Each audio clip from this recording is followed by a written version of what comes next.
त्रिपाठी जी को मैं एक बात स्पष्ट कर दूं, मेरी बात को गलत दिशा में घुमा के दूसरी गली में न ले जाओ। मैं बहुत सोच समझ बोलता हूं और गली तय कर देता हूं। एक बार आ गई बात, मैं फिर स्पष्ट कर दूं, जब मैं कहता हूं कि ये 3 लोग कांग्रेस, मतलब कांग्रेस की टॉप लीडरशिप इन्हीं से डिफाइन हो रही है।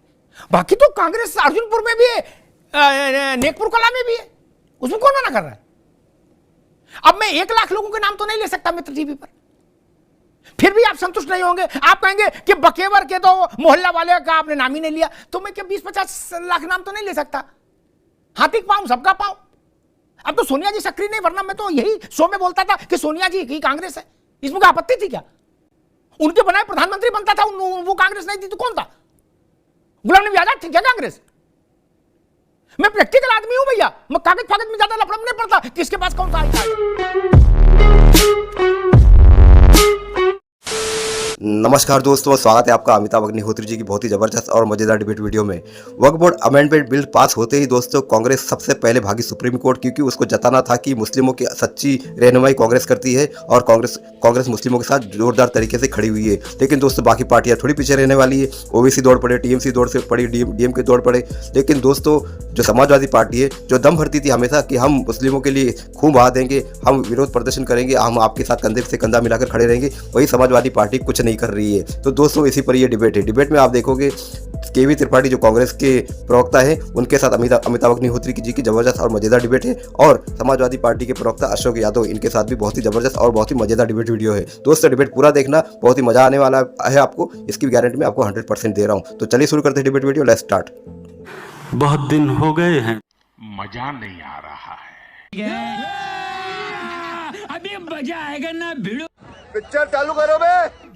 लेकिन एक बड़ा प्रश्न उठ रहा है, वक्फ पर इतना बड़ा संशोधन संसद में आया, गांधी परिवार के तीनों सदस्य संसद के सदस्य हैं। राहुल जी, प्रियंका जी लोकसभा में हैं, श्रीमती सोनिया गांधी जी राज्यसभा में हैं, लेकिन कोई बोला नहीं।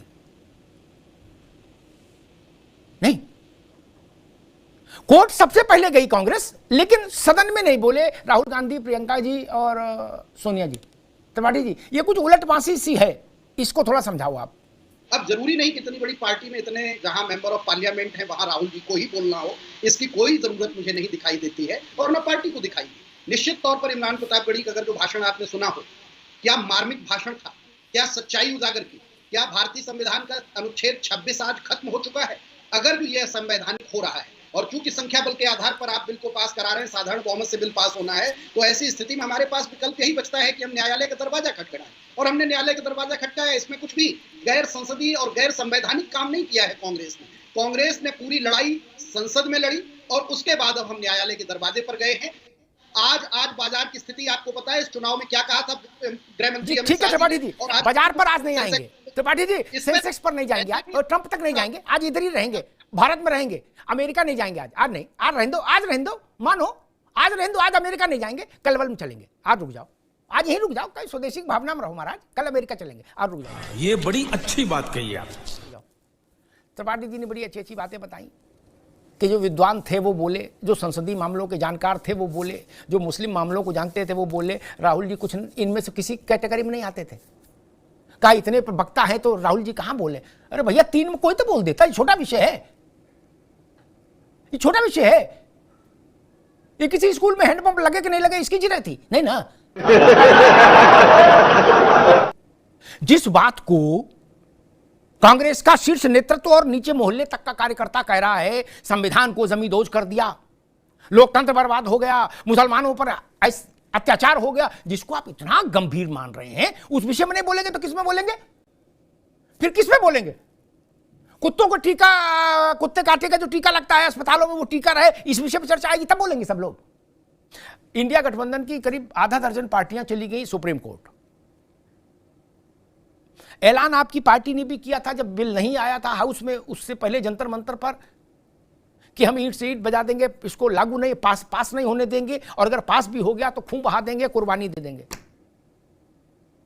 मुस्लिम पर्सनल लॉ बोर्ड मैदान में आ गया, अरशद मदनी की जमात मैदान में आ गई, और 6 विपक्षी दल सुप्रीम कोर्ट चले गए कुंडी खटखटा के। समाजवादी पार्टी अभी तक, जब तक हम लोग बात कर रहे हैं, तब तक इस प्रक्रिया से अलग रखे हुए अपने को। क्यों? देखिए अमिताभ जी, एक बड़ा पुराना नारा हम लोग दीवारों पे लिखा हुआ देखते थे बचपन में कि झांसे में ना आएंगे और फलाने को हराएंगे। तो समाजवादी पार्टी कोई विश्वास करती है झांसे में नहीं आएंगे, योगी को हराएंगे। ये हमारा मूल मंत्र है, किसी के झांसे में हमें नहीं आना। हमारा मूल मंत्र है जो बुराई का प्रतीक रावण रूपी भाजपा को हराने के लिए उसके नाभि, जैसे उसके नाभि में अमृत था रावण के, उसी तरह भाजपा का आज के डेट में नाभि कहाँ है? उत्तर प्रदेश की सरकार में, योगी सरकार में उसको नाभि है, उसकी अमृत वहीं से पा रही हो। और हमारा निशाना भगवान राम की तरह वहीं तीर मारने का है, रावण के नाभि में। जब वो नाभि का अमृत सूखेगा तो जितनी समस्याएं हैं देश की, अच्छा इसीलिए आप वक्फ के मामले में सुप्रीम कोर्ट नहीं गए अशोक भाई, इसीलिए आप वक्फ के मामले में सुप्रीम कोर्ट नहीं गए? वहां जाने के बाद तीर मारने में कोई दिक्कत आती? अमिताभ जी, मैंने एक नारा लगाया था कि झांसे में नहीं आएंगे, योगी को हराएंगे। मैं आपकी नारा आपका सिर आंखों पर भैया, नारा सिर आंखों पर। मैंने निवेदन ये किया कि क्या आपको ये डर है कि इधर सुप्रीम कोर्ट में कपिल सिब्बल ने हमारी पिटीशन फाइल की और उधर नाभि गायब हो जाएगी या तीर गायब हो जाएगा? ऐसा लग रहा है कुछ? देखिए, पार्टी उस पर रणनीति बना रही है कैसे हमको मामले को देखना है। इसके साथ साथ हमें रावण की नाभि का अमृत भी सुखाना है। देखना भी है कि नहीं देखना, ये नाभि में घूम रहे हो महाराज। हाँ। फिर सीधे सीधे ये बात स्वीकार कर लो भाई, आ रहा हूं प्रशांत भाई, कि अगर हम उस लफड़े में अब नहीं फंसना चाहते, हम उद्धव ठाकरे की शिवसेना की तरफ चलना चाहते हैं, जैसे शिवसेना ने कहा भाई राज्यसभा लोकसभा में हम बोल दिए कि बिल कानून नहीं बनना चाहिए, अब बन गया तो भी हमारे लिए किताबबंद, हम सुप्रीम कोर्ट नहीं जाएंगे, इतना आगे नहीं खेलेंगे।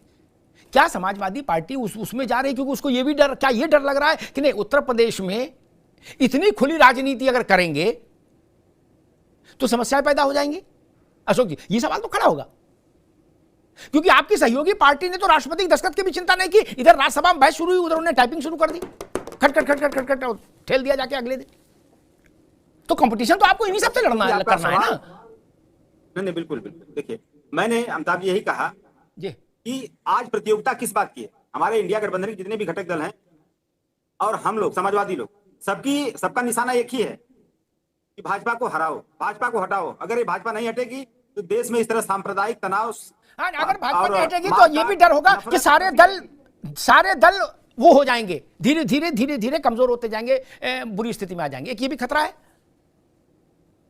नहीं, देखिए, खतरा, समाजवादी लोग खतरे से नहीं डरते हैं। अच्छा, हमारी रणनीति अमिताभ जी, मैं समझ रहा हूँ आप मेरे मुंह से सुनना चाहते हैं। हमारी रणनीति यही है कि हम लोग, हमारा पूरा एनर्जी हमने फोकस कर दिया है, पूरी एनर्जी फोकस कर दिया है और तीर लगाया निशाने पे रावण की नाभि, और उसको जिस दिन हम सुखा देंगे सारी समस्या। मैं आऊंगा, थोड़ा आपको अनुरोध करूंगा और खुलिए। लेकिन मुस्लिम पर्सनल लॉ बोर्ड और अरशद मदनी और महमूद मदनी को ये सुन लेना चाहिए समाजवादी पार्टी का वक्तव्य कि आप अपनी ये समेटो बवाल अपने करो भैया, हैं?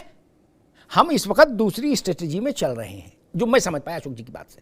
ठीक, आपको मुकदमा लड़ना, सड़क पे धरना देना है, प्रदर्शन करना है, वो खून दे देंगे, कुर्बानी दे देंगे, उस वक्त बोल दिया था, अब नहीं। अब खून कुर्बानी कुछ नहीं, अब पहले हम इधर देखेंगे 27 में लगे और हम भटकाओ ना, झांसे में ना लाओ।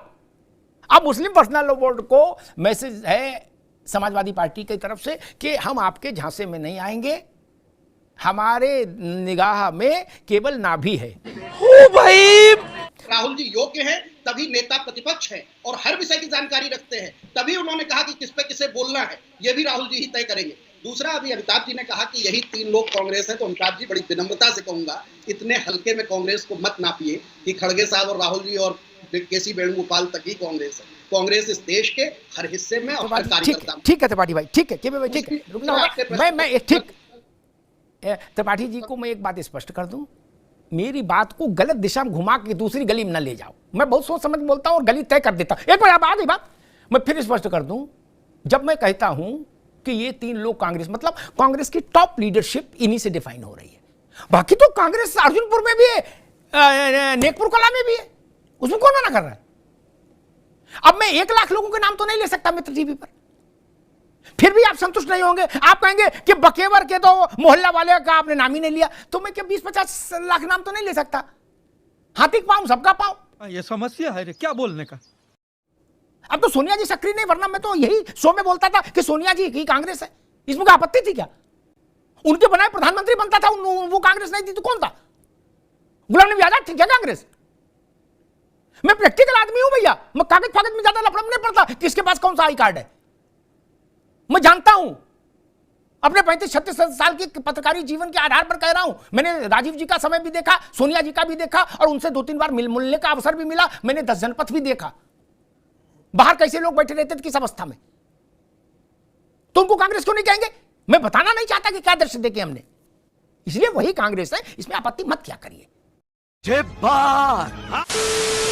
तो दोस्तों डिबेट हो गई खत्म, वीडियो हो गई पूरी। उम्मीद करता हूं दोस्तों अमिताभ अग्निहोत्री जी की ये जबरदस्त मजेदार डिबेट वीडियो आपको पसंद आई होगी। ऐसे ही डिबेट वीडियो देखना पसंद है आपको दोस्तों तो प्राइम डिबेट के इस यूट्यूब चैनल को आप सब्सक्राइब करते जरूर जाओगे। मिलता हूं आपसे अगले वीडियो में, तब तक के लिए जय हिंद, वंदे मातरम।